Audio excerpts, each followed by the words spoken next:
YCP ప్రధాన కార్యదర్శి శ్రీహరిని అరెస్ట్ చేయడం దారుణమన్నారు సజ్జల రామకృష్ణారెడ్డి. ఇక పోలీసులు సివిల్ డ్రెస్లో వచ్చి అక్రమంగా అరెస్ట్ చేశారని ఆయన ఆరోపించారు. పోలీసులు పాలకులకు వంత పాడుతున్నారంటూ ఆయన అన్నారు. ఇక భయభ్రాంతులకు గురి చేసే ప్రయత్నం చేస్తున్నారంటూ సజ్జల మండిపడ్డారు.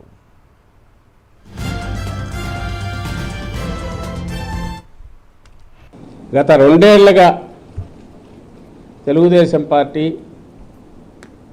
ఈ కూటమి పేరుతో ఆ 3 పార్టీలు కలిసి ఈ ప్రభుత్వం వచ్చినప్పటి నుంచి అంతకుముందు తెలుగుదేశం పార్టీ నాయకులు లేదా నారా లోకేష్ ఆయన చెప్పినా వాళ్ళ నాయన దానికి స్టాంప్ వేసిన చంద్రబాబు నాయుడు గారు ఆ రెడ్ బుక్ అని ఏదైతే పేరు పెట్టుకున్నారో ముచ్చటగా దాన్ని పూర్తిగా 100కు 100% లేదా 200% అమలు చేస్తూ వస్తున్నారు.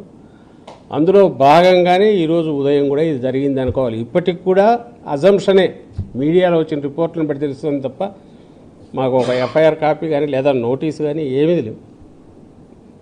నోటీస్ ఇచ్చి తీసుకెళ్ళడం కానీ ఏది లేదు. అజంప్షన్ ఎక్కడి నుంచి వస్తుందంటే మీడియా రిపోర్ట్స్ని బట్టి వస్తుంది. ఆ తర్వాత మళ్ళీ సోదాలు ఇంట్లో